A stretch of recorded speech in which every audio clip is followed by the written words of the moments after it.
Soyez les bienvenus tous à ce webinaire consacré à une thématique qui est très importante autour de la stratégie avec comme porte d'entrée Aristote avait raison. Alors j'imagine que vous avez été peut-être curieux de savoir pourquoi Aristote avait raison pour nous dire des choses intelligentes sur la stratégie en entreprise. Ce webinaire est organisé par Vivendo. Nous sommes une société de conseil basée à Nantes, mais qui intervient partout où on a besoin de nous. Nous accompagnons le projet des entreprises pour mettre en place une organisation qui soit performante, résiliente et durable, et avec trois leviers fondamentaux. C'est le projet d'entreprise qui fixe la vision, la raison d'être, l'ambition de l'entreprise, une structure qui soit à la fois agile et résiliente, qui est stable également et qui permet à chacun d'être au cœur de sa responsabilité, et puis une culture qui favorise la confiance, la circulation de l'information. Alors, l'objet de ce webinaire, c'est la stratégie. Trop souvent, les stratégies ont tendance soit à reproduire ce qu'on fait depuis très longtemps, soit à surfer sur l'actualité et sur les opportunités qui viennent, ou alors à se focaliser sur l'optimisation financière à 1 an ou 2 ans. Comment penser différemment? Eh bien, c'est l'objet de ce webinaire et j'ai le grand plaisir de le co-animer en compagnie de Xavier qui va se présenter ici. Nous nous connaissons depuis quelques mois et nous sommes tombés tout à fait en accord sur la vision de stratégie en entreprise. Mais Xavier, je te laisse te présenter. Mais écoute, c'est gentil en tout cas comme introduction. Bonsoir à toutes et à toutes. Moi je suis directeur général de structure, directeur de filiale, directeur de BU, directeur de société en règle générale depuis 18 ans. Je suis spécialisé sur les enjeux de retournement de structure, de transformation, d'amélioration continue et puis de croissance globale parce que c'est quand même l'objectif avec pour fanatitude celui de la stratégie, celui de la conduite du changement.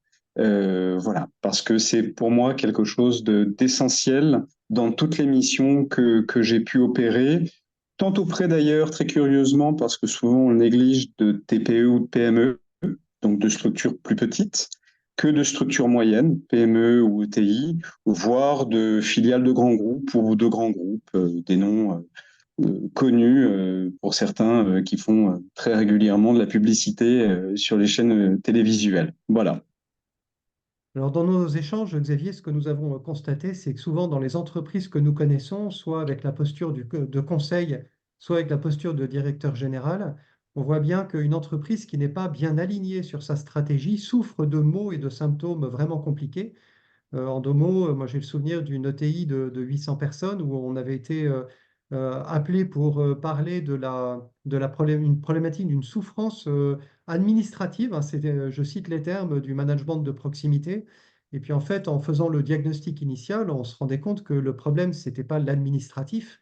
Le problème, c'était un désalignement entre une raison d'être qui était très audacieuse, très branchée sur l'environnement, sur une vision à 20 ans, mais une stratégie et une organisation interne qui ne suivaient absolument pas cette vision, et donc des collaborateurs et un management de proximité qui étaient perdus et qui souffraient et qui se plaignaient en fait de ne pas voir le sens de leur action.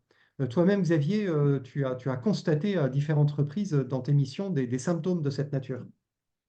Oui, complètement. C'est marrant parce qu'on s'en parlait dernièrement. Euh, à chaque fois que je suis intervenu dans ces missions-là, on assiste toujours au même phénomène. Tout dépend de l'organisation de la structure, de sa taille, mais tout se concentre tantôt sur le service administratif, tantôt des fois sur le service administration des ventes, tantôt sur le service client, des fois sur les trois, lorsque la société est dotée des trois. Mais en effet, on a une concentration des mots de la structure sur ces services-là. Euh, et d'ailleurs, moi, j'ai pas d'exemple précis, mais je me suis amusé à sortir quelques échanges que j'ai eus avec des collaborateurs lors d'audits, justement dans le cadre des stratégies globales. Et je vais vous en citer quelques-unes pour illustrer ces propos. Euh, on m'avait dit qu'on n'irait pas sur ce marché, mais alors cette affaire, on peut vraiment pas la rater. Ça, je l'ai entendu dans les structures moyennes. et grosse, par exemple. J'ai entendu d'autres choses du type si les commerciaux vendent un prix, c'est qu'ils sont mauvais et trop payés. Alors c'est souvent d'ailleurs les parties techniques, production, très curieusement. Pour leur rendre l'appareil, leur envoyer l'appareil, on entend aussi souvent on vend toujours des moutons à cinq pattes. Hein, puis vous comprenez, Xavier, après, bah, c'est la prod, hein, ce sont des patouillés. Alors, Mhm. production, exploitation. Euh, j'ai noté aussi une phrase que j'aime beaucoup l'organisation change tout le temps, Xavier. On ne sait même plus qui gère tel ou tel dossier chez nous. Ça, c'est plutôt des phrases qu'on entend dans les grosses structures, les ETI, par exemple. Euh, une phrase que j'adore. Tous les lundis matins, Xavier, en codir, c'est la lutte des services. On a l'impression d'être dans une arène. Alors Mhm. celle-là, je l'aime beaucoup parce que bon, on a pu la vivre pour certains autour de cette table. Et puis, je sais qu'il y en a une que tu aimes beaucoup, puisque celle-là, on l'a partagée ensemble. Euh, les managers ne savent même plus comment défendre les décisions stratégiques auprès de leurs équipes. Ouais, Alors ouais. ça, c'est vraiment l'expression du bout du bout. Et toutes ces expressions, en effet, au-delà de cette concentration sur le service administratif, ADV ou client, euh, indiquent finalement une problématique assez importante de stratégie globale et notamment de cadre de référence. Oui, tout à fait. Et effectivement, la stratégie, c'est pas simplement une vision à 3 ans, 5 ans, 20 ans, ça concerne vraiment le quotidien des collaborateurs. Alors, c'est pas en une demi-heure qu'on va régler tout, c'est absolument pas possible. Ce n'est pas du tout un cours de stratégie ou une formation à conduire une stratégie, mais on voudrait vous proposer quelques indications, deux idées claires, enfin vraiment fondamentales pour mettre en place une stratégie. Et nous vous inviterons à un autre webinaire, alors on vous donnera la date d'ici une dizaine de jours on avait dans l'idée, Xavier et moi, de vous proposer une heure et demie pour ceux qui veulent, d'échanges, de discussions, de questions-réponses, de comment on fait, comment on peut faire, etc. Et on vous proposera également, pour ceux qui le souhaitent, un entretien d'une heure complètement gratuit, une séance de coaching sur vos propres stratégies, qu'elles soient dans votre entreprise ou à titre personnel ou dans vos projets. Mais en tout cas, là, quelques mots sur ces citations d'Aristote, hein. C'est peut-être ça qui vous a donné envie de venir à ce webinaire. C'est pourquoi Aristote, ce grand philosophe de l'Antiquité grecque, peut nous donner quelque chose d'important à penser pour la stratégie. Bien, la première, alors la première phrase, c'est la définition de la politique qui vient de lui et qui était devenue, pour la petite histoire, la devise de Richelieu. L'enjeu, c'est de rendre possible ce qui est nécessaire. Et souvent, malheureusement, dans les entreprises, nous faisons l'inverse. Nous constatons que nous faisons l'inverse. On rend nécessaire ce qui est possible. C'est-à-dire qu'on voit plus ou moins ce qui est possible de faire ou non. On se dit, tiens, est-ce qu'on peut aller par là? Ça serait possible? Oui. Et ah, c'est possible, on y va. Et on le rend nécessaire et avec un cap qui peut changer en fonction justement des possibilités et des impossibilités, mais un vrai temps de réflexion vraiment profond sur ce qui est nécessaire et comment le rendre possible, c'est ça l'enjeu de l'élaboration d'une véritable stratégie, qui fait la différence entre une stratégie d'opportunité où on voit simplement ce qui est possible ou une stratégie de nécessité. Et donc la mise en ordre ensuite de ce qu'il faut faire pour le rendre possible. Et la deuxième citation, ou inspirée d'Aristote, qui est très importante, c'est celle-ci, c'est on gouverne par la finalité. Vous voyez, on ne gouverne pas par les aléas, on ne gouverne pas par les choses qui arrivent, on ne gouverne pas par le sentiment, on ne gouverne pas par le dernier qui sort du bureau, on ne gouverne pas par celui qui a parlé un peu plus fort, on gouverne par la finalité. Quelle est notre finalité commune? Et c'est ça ce qui donne les critères de décision dans l'entreprise. Nous sommes très frappés chez Vivendo de deux choses majeures quand on arrive dans les entreprises. C'est très difficile de savoir qui est garant de quoi et auprès de qui, comment c'est piloté et comment c'est mesuré. Alors ça, c'est un mystère dans les entreprises très souvent. Et la deuxième chose que nous constatons, c'est le flou des critères de décision. C'est-à-dire qu'il n'y a pas réellement de critères de décision qui sont issus de la finalité de ce qui est nécessaire. Alors, comment faire hein, pour parler du nécessaire, pour parler de la finalité et pour rendre possible?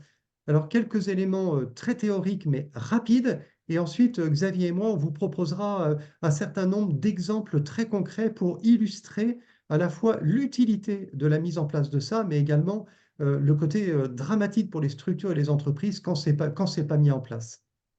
Définir ce qui est nécessaire, c'est ce que Xavier aime beaucoup appeler le cadre de référence dans l'entreprise. C'est vrai. Et j'aime beaucoup ton expression. C'est vraiment le cadre de référence. Gentil. C'est la référence. Voilà, c'est comme ça. C'est la raison d'être, c'est la mission de l'entreprise et c'est surtout les critères de décision qui vont vraiment donner à l'action du quotidien la capacité de savoir comment discerner. Vous voyez? Parce que souvent, en fait, ça devient une lutte de pouvoir lorsqu'il y a une décision à prendre et non pas une prise de responsabilité.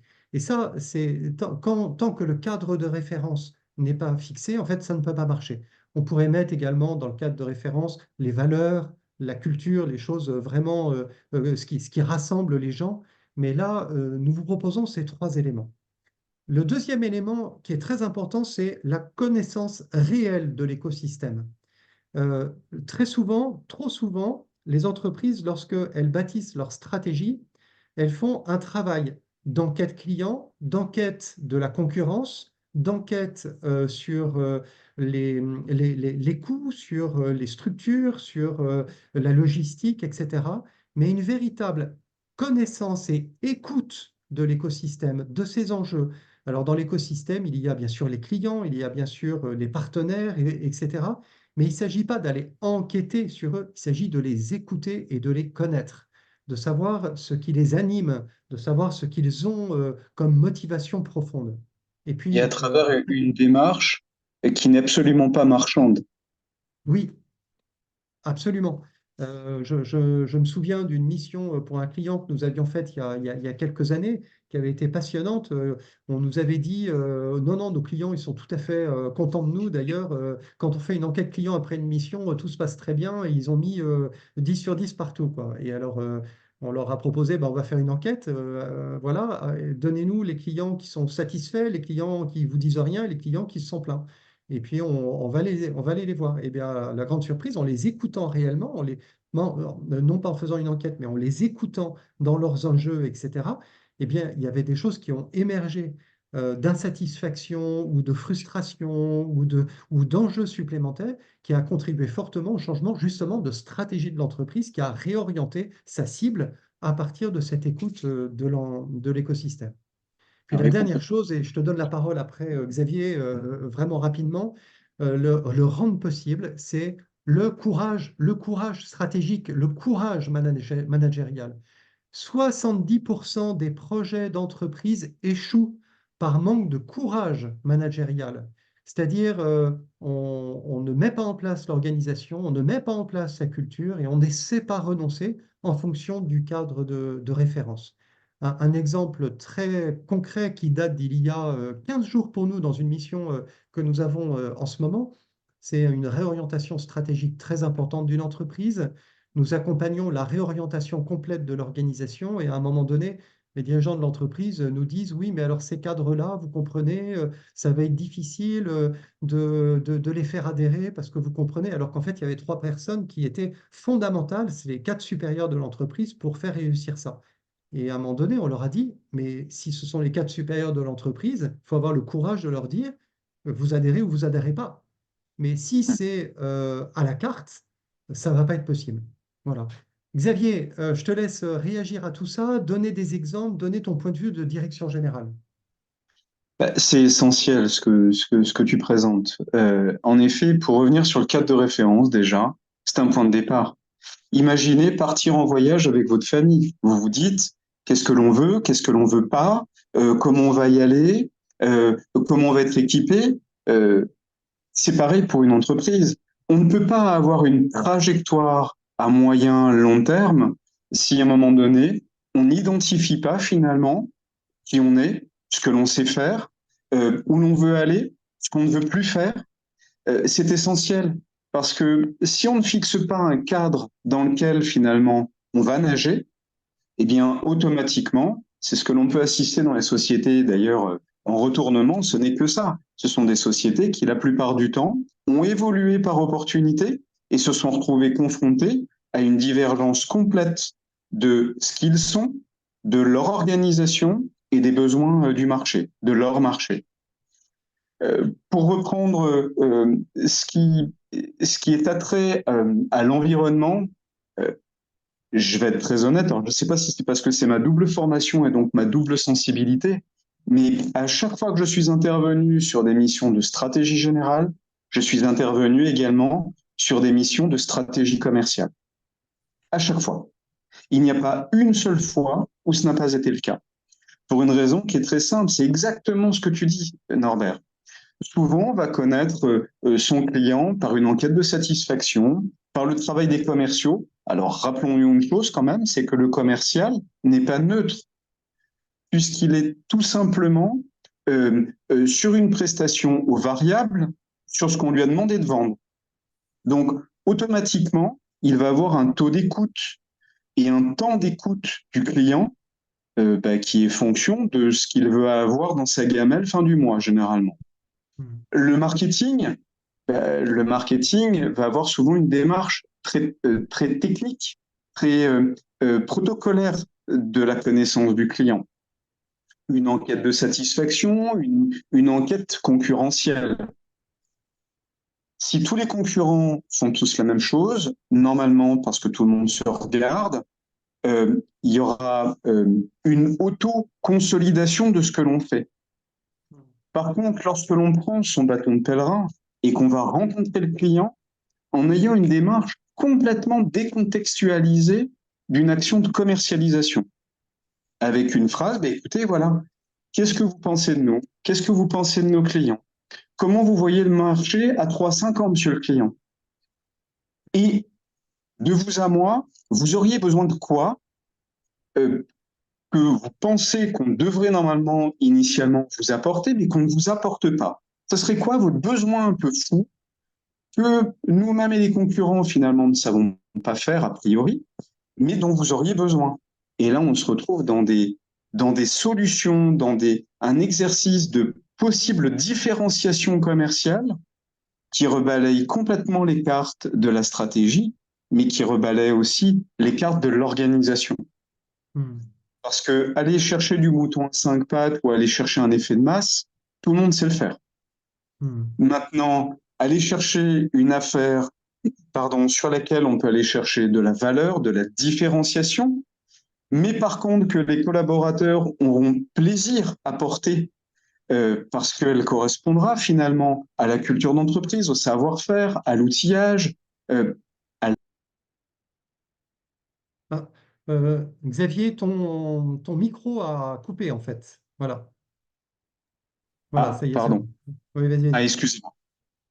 À partir de là, eh bien, tout devient très fluide. Donc ça, c'était la deuxième approche. Puis le courage managérial, ben, tu sais que je partage énormément sur le sujet. Moi, je pense qu'à un moment donné, euh, lorsqu'on est en position de décision stratégique, on doit prendre fatalement des décisions, alors pour soi-même, pour les autres, pour la structure, bien qu'ils ne font pas plaisir, sur laquelle éventuellement on peut même avoir des enjeux personnels, parce que c'est aussi ça, la décision stratégique. C'est d'aller jusqu'au bout, être dans une démarche jusqu'au boutiste de ce que l'on a défini euh, par l'étude et avec les collaborateurs.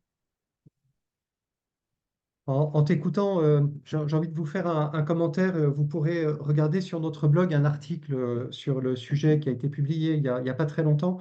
L'Antiquité grecque, nous y revenons encore, disait qu'il y avait quatre éléments fondamentaux de l'univers dans lequel nous étions. C'est la terre, l'air, l'eau et le feu. Et après, on y a rajouté aussi le métal. Nous, ce que nous constatons, c'est qu'une entreprise, en fait, pour pouvoir avoir une stratégie de qualité, il est important d'être dans l'air, c'est-à-dire de prendre de la hauteur de vue, de regarder les choses à 360 degrés, à long terme, de voir la globalité de l'environnement dans lequel on est et de l'environnement durable. Parce que oui, osons le dire, une stratégie d'entreprise qui est uniquement là pour maximiser uniquement les profits, hein, ou les gains immédiats, et qui ne se placent pas dans une durabilité de ce que vont vivre les générations d'après, dans une vision globale, dans une notion de bien commun. Et là, on pourrait faire un autre webinaire sur la notion de bien commun. Eh bien, elle peut pas avoir cette vision qui permet d'avoir de la hauteur. bien sûr. Euh, Après, la Terre, c'est le pragmatisme, hein, parce que quelquefois, vous avez des stratégies qui sont très planantes, alors là, pour le coup, mais qui ne rentrent pas dans le quotidien des gens. Il n'y a pas grand-chose qui pousse, en fait. Vous voyez, il y a pas beaucoup d'écosystèmes qui s'auto-régénèrent, vous voyez, comme le sol pour qu'il soit, pour qu'il donne vraiment beaucoup de culture. La fluidité de l'eau, c'est la fluidité des relations et d'un environnement qui porte les gens, vous voyez, la fluidité de la manière de travailler, la fluidité des relations. Le feu, c'est le cœur, c'est la passion, à quoi vraiment nous mettons notre cœur dans ce que nous faisons. Et le métal, c'est savoir aussi trancher. Et vous voyez, moi, on pourrait vous raconter beaucoup de cas d'entreprises où justement, pour reprendre cette ETI de 800 personnes, là, pour continuer à filer la métaphore, effectivement, il y avait une hauteur de vue écologique, durable, c'est une société sans carbone. Dans 20 ans, on n'a plus de gaz et il va falloir préparer cette société-là, sauf que nous posons des systèmes de chauffage qui fonctionnent au gaz et donc 95% de notre chiffre d'affaires, c'est faire ça. Et donc, comment être dans le pragmatisme? Et on a une hauteur de vue, mais comment être pragmatique? Comment faire en sorte que les gens s'y retrouvent? Mais il s'agit de préparer le sol, de préparer la culture, de commencer à internaliser de nouvelles techniques, de nouvelles manières de faire. Et ça ne marche pas si les gens ne se parlent pas, ne s'écoutent pas, n'ont pas des relations fluides, ne sont pas dans quelque chose qui les porte. Et puis, en même temps, il y a un moment donné, il faut trancher aussi, il faut dire non, non, là, on n'y va plus, c'est terminé. C'est la stratégie du XXe siècle, c'est plus celle du XXIe siècle. Il faut arrêter de penser comme ça, il faut penser différemment. Et puis d'aller voir les passions des gens, d'aller le rejoindre dans ce qui fait le cœur, leur vie. Vous voyez, s'intéresser à eux, à ces êtres de chair et de sang. J'avais un collègue consultant qui disait les bipèdes des entreprises ont un cœur, une âme, une chair, des émotions, sont des vraies personnes. C'est pas des robots vivants, ce sont des vraies vies. Voilà. Et ça, des stratégies qui oublient cet équilibre des 5 éléments, ça ne peut pas marcher. Ça va, c'est pas possible. Et d'ailleurs, je vais même plus loin, je vais être un petit peu dur, mais tu me connais, c'est en tout cas dans la bienveillance, toutes les stratégies d'opportunistes. Euh, on a l'opportunité de prendre tel dossier, on a l'opportunité d'aller sur tel métier. Un tel qui connaît bien m'a dit qu'il fallait qu'on aille là, et il connaît bien, donc on va y aller. Euh, Tout cela ne fait qu'une chose, euh, un profit court terme, et encore derrière la notion de profit, quand on fait un état de compte de résultats, souvent, on a bien des surprises. Mais surtout, et tu le dis, ça vient complètement tordre le cadre de l'organisation. On parle beaucoup aujourd'hui de gens en souffrance, de gens en burn-out, de relations peu fluides, de problématiques d'organisation. Mais souvent, quand on regarde bien, tout cela a un point de départ. Le point de départ, c'est parce qu'on est des fois face à une structure qui est partie de façon parcellaire ou de façon plus large sur des chemins sur lesquels bien, les gens ne se retrouvaient plus en termes d'organisation, en termes de compétences, en termes de valeurs. Et à partir de là, bien évidemment, on les retrouve un petit peu plus sur le bord de la route. Oui. Oui, ouais, tout à fait. Alors, si vous avez des questions et des remarques, mettez-le dans le chat. Et Eva nous les répercutera bien évidemment. Voyez, évidemment, peut-être que vous trouvez peut-être que ces considérations sont un peu générales et effectivement, en une demi-heure, c'est difficile de faire autrement, mais ça passe par des choses extrêmement concrètes et pratiques, en fait, qui sont relativement faciles à mettre en œuvre. Vous voyez, c'est à la fois la hauteur de vue et le pragmatisme de la Terre, c'est les deux en même temps. Et ce que nous vous inviterons, enfin, vous recevrez un mail hein, pour vous inviter à participer à un temps d'échange, de partage, de questions-réponses très pratico-pratiques. Pareil, de 18 heures à 19 heures à peu près dans ces eaux-là avec Xavier et moi, où là, On n'a pas de programme précis, c'est plutôt échanger avec vous, partager. Qu'est-ce que vous avez à nous dire et moi, j'ai essayé ça, qu'est-ce que vous en pensez? Et je voudrais témoigner d'eux, vous voyez. Et puis, vous recevrez également dans le mail de conclusion de ce webinaire un lien pour prendre rendez-vous pour une demi-heure d'échange, pour une demi-heure ou une heure d'échange avec l'un ou l'autre d'entre nous pour vous dire, bah, écoutez, pour nous dire, écoutez, voilà comment je vois les choses.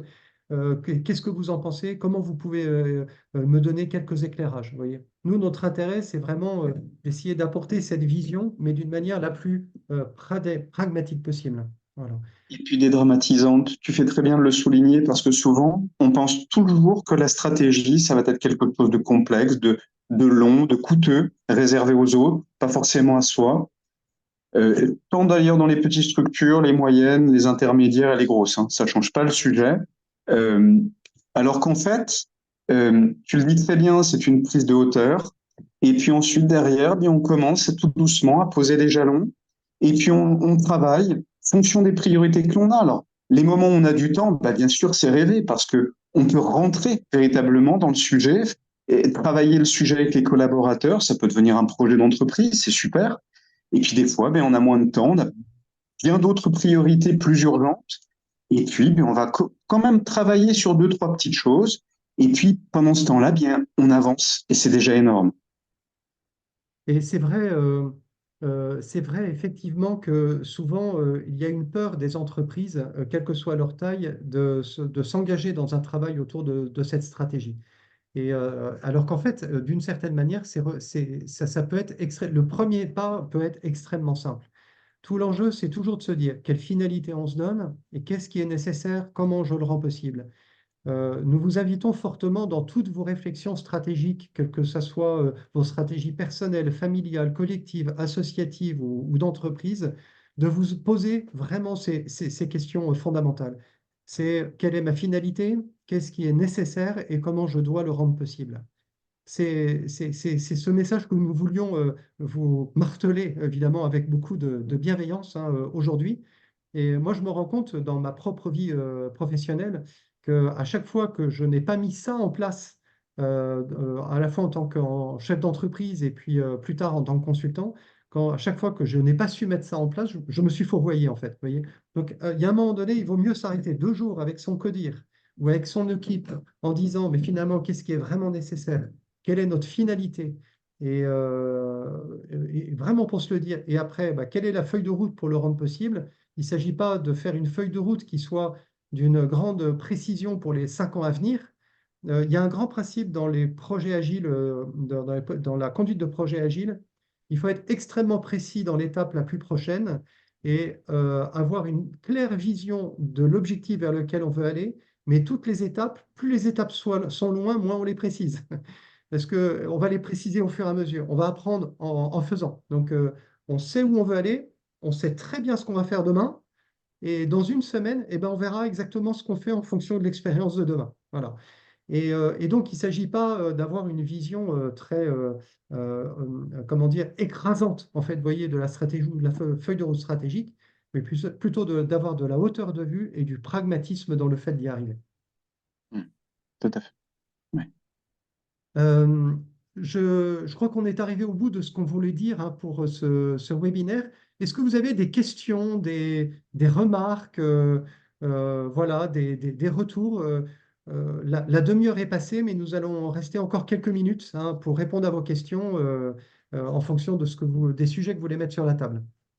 Des problématiques éventuellement que vous avez immédiatement et pour lesquelles vous souhaiteriez avoir un échange, une autre approche, n'hésitez pas. Il n'y a Alors, pas Eva, est-ce de que nous avons des questions. questions? Non, Oui. non, il n'y a pas de questions ou de remarques pour le moment sur le chat. D'accord, très bien. Eh bien, écoutez, je pense que les étapes suivantes ont été assez claires. Le mail que je vous ai annoncé, vous l'aurez dès demain. Hein, voilà. Vous aurez un lien vers le replay, vous aurez un lien pour prendre rendez-vous, et puis un lien également pour vous connecter au prochain webinaire de questions-réponses. Donc, prenez le temps de réfléchir. Vous aurez quelques éléments également en pièces jointes de ce mail pour réfléchir à ça. Et puis, vraiment, nous vous accueillerons avec grand plaisir si vous voulez continuer l'échange pour le bien de vos projets et de tout ce que vous portez. Donc, vraiment, merci beaucoup. Et merci beaucoup, Xavier, d'avoir accepté de participer à ce temps. Ben, merci à toi et à Eva, merci à vous toutes et tous, et puis j'ai hâte de vous retrouver en entretien individuel ou lors de cette visio pour les questions-réponses. Voilà. Surtout n'hésitez pas, il n'y a pas de questions taboues, il n'y a pas de jugement de valeur, donc ce sera avec en tout cas grand plaisir qu'on vous apportera. Et merci à Eva et à Norbert. Et donc, rendez possible ce qui est nécessaire pour vous. Voilà le mot de la fin. Très belle soirée à tout le monde et puis au prochain webinaire sur qu'est-ce que c'est qu'une entreprise juste, une entreprise ajustée. Voilà, ça sera notre prochaine thématique. À très bientôt. Au revoir. Au revoir Xavier et au revoir tout le monde.